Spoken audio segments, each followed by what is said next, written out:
713 துணை சுகாதார நிலையங்களும் 2286 ஆரம்ப சுகாதார நிலையங்கள் மற்றும் நகர்ப்புற ஆரம்ப சுகாதார நிலையங்கள் தமிழ்நாட்டில் பயன்பாட்டில் இருந்து வருகிறது. இதில் ஏறத்தாழ 2500 மருத்துவமனை கட்டிடங்கள் வாடகை கட்டிடங்களிலும் பல்வேறு கட்டிடங்கள் பயன்படுத்த முடியாத நிலையில் சிதிலமடைந்த நிலையிலும் இருந்து வருகிறது. மாண்புமிகு தமிழ்நாட்டின் முதல்வர் அவர்கள் ஆட்சி பொறுப்பேற்ற நாளிலிருந்து தொடர்ந்து கடந்த 3 ஆண்டுகளாக ஒவ்வொரு ஆண்டும் இந்த ஒன்றிய அரசின் 15வது நிதி ஆணையம் போன்ற பல்வேறு ஆணையங்களின் மூலமாக பெறப்படுகிற நிதியிலிருந்து தொடர்ந்து புதிய கட்டிடங்கள் கட்டப்பட்டு மக்களின் பயன்பாட்டிற்கு திறந்துவிடப்பட்டுக் கொண்டிருக்கிறது. அந்த வகையில் இன்று காலை ராமநாதபுரம் மாவட்டத்தில் மாண்புமிகு பிற்படுத்தப்பட்டோர் துறை அமைச்சர் அவர்களும் பங்கேற்ற ஒரு நிகழ்வில் 19 கட்டிடங்கள் காலை 12 மணிக்கு பார்த்திபனூர் என்கின்ற ஊரில் திறந்து வைக்கப்பட்டது. அந்த வகையில் இன்றைக்கு மதுரை மாவட்டத்தில் 5 கட்டிடங்கள் 1 கோடியே 60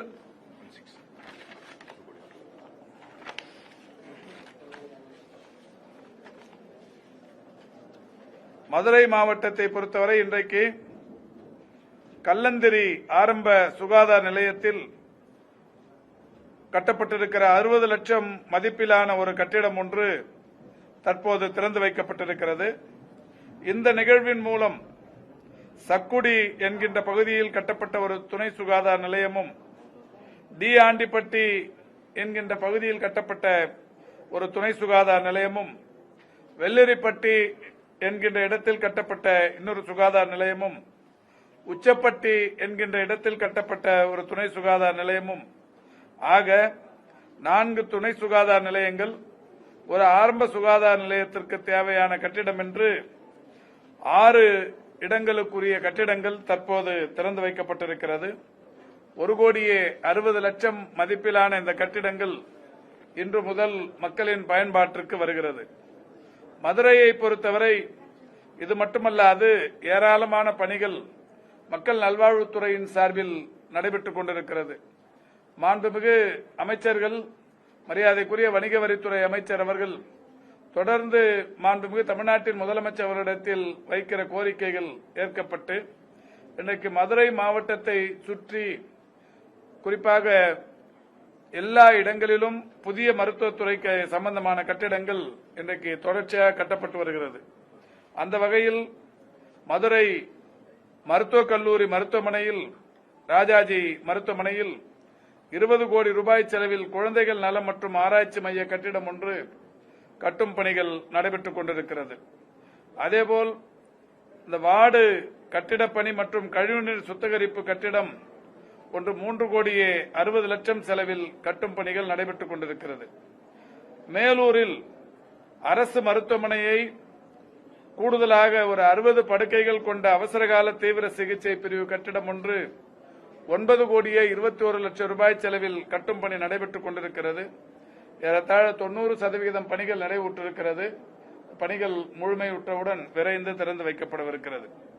அதேபோல் 50 படுக்கைகள் கொண்ட தீவிர சிகிச்சை பிரிவு கட்டிடம் ஒன்றும் அதே மேலூர் அரசு மருத்துவமனையில் 20 கோடி ரூபாய் செலவில் கட்டப்பட்டு வருகிறது. அது தற்போது தரை தளம் மற்றும் 4 தளங்களுடன் கூடிய அந்த கட்டிடம் 60% பணிகள் முடிவுற்றிருக்கிறது. அந்த பணிகளும் வேகமாக நடைபெற்றுக் கொண்டிருக்கிறது. அதேபோல் உசிலம்பட்டியில் ஒரு ஒருங்கிணைந்த ஆய்வக கட்டிடம் ஒன்று 1 கோடி ரூபாய் செலவில் கட்டப்பட்டுக் கொண்டிருக்கிறது. இப்படி பல்வேறு பணிகள் குறிப்பாக ஆரம்ப சுகாதார நிலையங்களை பொறுத்தவரை சமயநல்லூர், செக்கானூரணி, அதேபோல் கச்சக்கட்டி, அலங்காநல்லூர், தும்மக்குண்டு, விக்கிரமங்கலம், மில்கேட், மேலக்கல் போன்ற பகுதிகளில் ஆரம்ப சுகாதார நிலையங்களுக்கு தேவையான புதிய கட்டிடங்கள் கட்டும் பணிகள் நடைபெற்றுக் கொண்டிருக்கிறது. துணை சுகாதார நிலையங்களை பொறுத்தவரை கருப்பாயூரணி, ஆத்தங்கரைப்பட்டி, அம்பலத்தடி, பெருங்குடி எஸ். புளியங்குளம் ஆகிய பகுதிகளில் துணை சுகாதார நிலையத்திற்கு தேவையான கட்டிடங்கள் கட்டும் பணிகள் நடைபெற்றுக் கொண்டிருக்கிறது.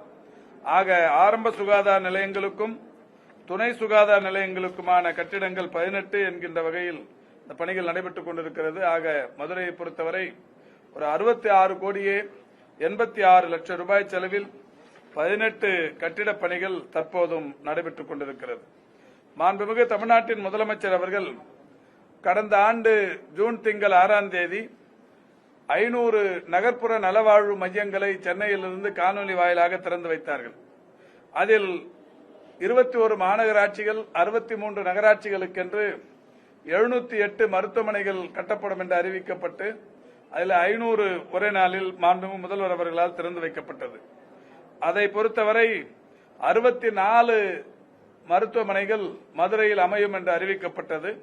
அந்த வகையில் மதுரை மாநகராட்சியில் 62ம், திருமங்கலம் நகராட்சியில் 1ம், மேலூர் நகராட்சியில் 1மாக 64 நகர்ப்புற நலவாழ்வு மையங்கள் அறிவிக்கப்பட்டது. ஒரு மருத்துவர், ஒரு செவிலியர், ஒரு மருந்து ஆளுநர், ஒரு உதவியாளர் என்கின்ற வகையில் அந்த 4 பணியிடங்களோடு தொடங்கப்பட்ட அந்த மருத்துவமனைகளை பொறுத்தவரை அன்றைக்கு மாண்புமிகு முதல்வர் அவர்களின் மூலம் 46 இடங்களில் திறந்து வைக்கப்பட்டது. மதுரை மாநகராட்சிக்குட்பட்ட இடங்களில் 45ம், திருமங்கலம் நகராட்சியில் 1மாக திறந்து வைக்கப்பட்டிருக்கிறது. மீதம் இருக்கிற 18 இடங்கள் மதுரையை பொறுத்தவரை மிக விரைவில் திறந்து வைக்கப்படவிருக்கிறது. எல்லா இடங்களிலும் கட்டிடப் பணிகள் முடிவுற்றிருக்கிறது.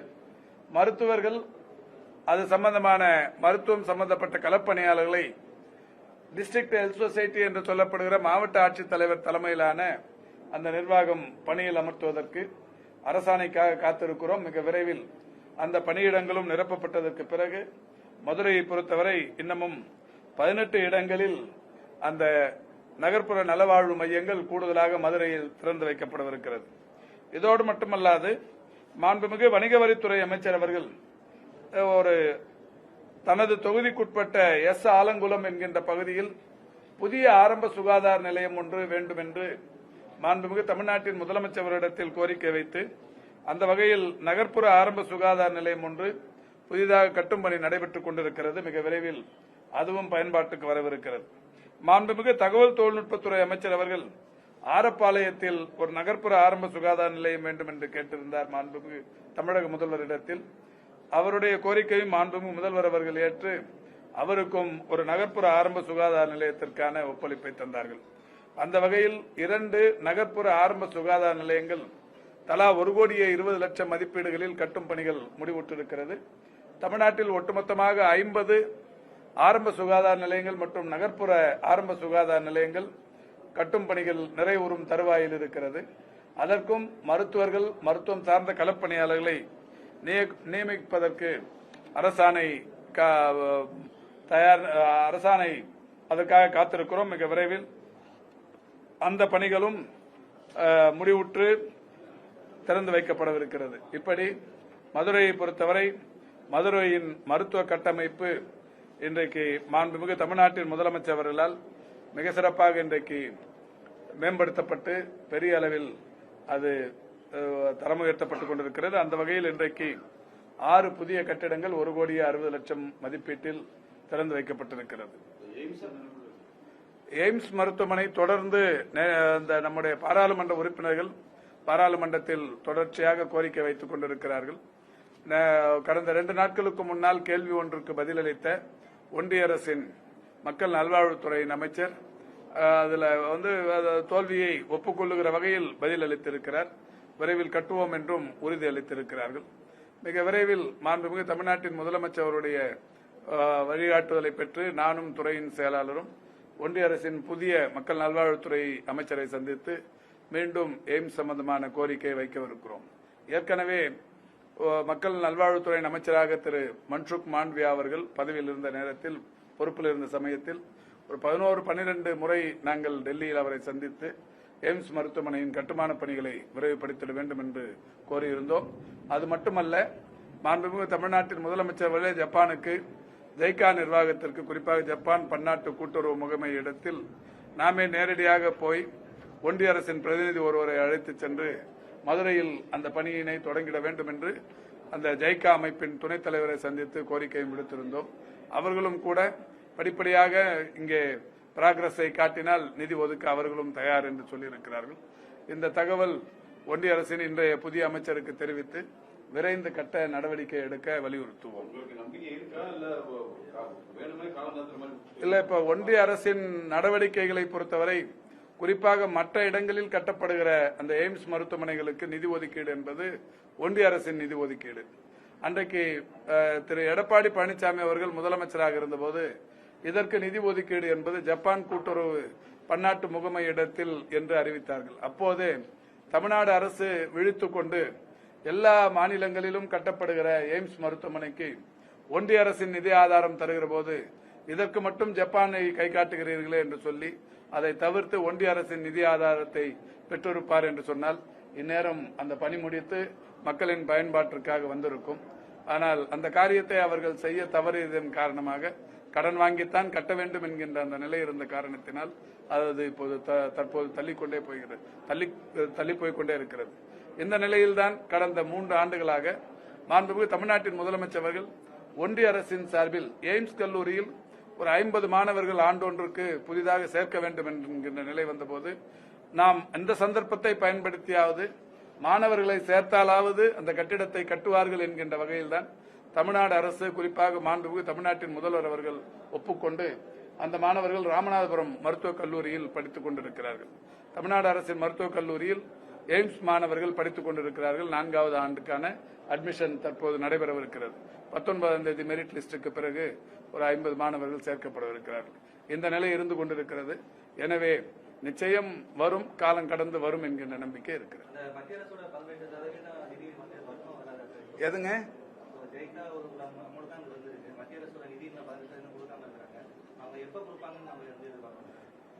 அது சம்பந்தமா மாண்புமிகு தமிழ்நாட்டின் முதலமைச்சருடைய வழிகாட்டுதலை பெற்று ஒன்றிய அரசின் மக்கள் நல்வாழ்வுத்துறையை சந்திக்கவிருக்கிறோம். சந்தித்ததற்கு பிறகு அவர்கள் எந்த மாதிரியான ஒரு திட்டத்தை வைத்திருக்கிறார்கள் என்பது பிறகுதான் தெரிய வரும். அது தெரிந்ததற்கு பிறகு உங்களிடத்தில் தெரிவிப்போம்.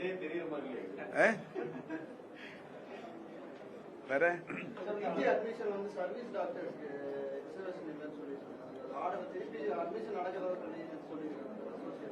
எங்க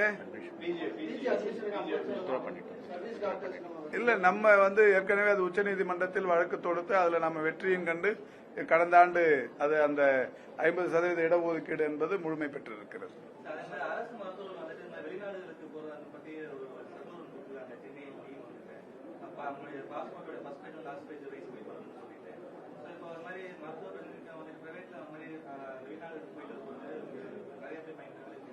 இல்ல, வெளிநாடுக்கு எல்லாருமே போயிட முடியாது. எல்லாருமே வெளிநாட்டுக்குலாம் அனுப்புறதில்ல. அந்த மாதிரி ஒன்னும் கொள்கை ரீதியான ஒரு இது அதாவது போயிருக்கிறதோ அங்க எவ்வளவு பேர் இருக்கிறாங்க, எவ்வளவு பேர் போனாங்க அப்படிங்கிற தகவலை தெரிஞ்சுக்கிறதுக்கான ஒரு ரெகுலர் அட்மினிஸ்ட்ரேஷன் ஒர்க் தான்.